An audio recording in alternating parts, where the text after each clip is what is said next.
దేవుని సన్నిధిలోకి వెళ్ళిన దావీదు ఒక తీర్మానము కలిగి ఒక ప్రార్థన. ఏమిటి ఆ ప్రార్థన అంటే, నేనైతే దేవుని మందిరములో పచ్చని ఒలివ చెట్టు వలె ఉన్నాను. ఎందుకు కారణము ఆ మాట ఎందుకు అంటున్నాడు?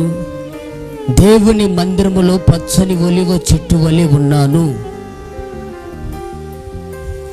గమనించండి, తన బ్రతుకుని ఒలివ చెట్టుతో పోల్చుకుంటున్నాడు.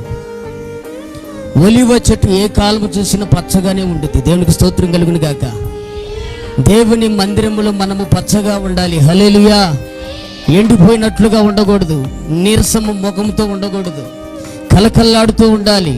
ఎందుకంటే దేవుని బిడ్డలు నిత్యము ప్రభువు నందు ఆనందిస్తూ ఉండాలి. దేవునికి స్తోత్రం కలుగును గాక.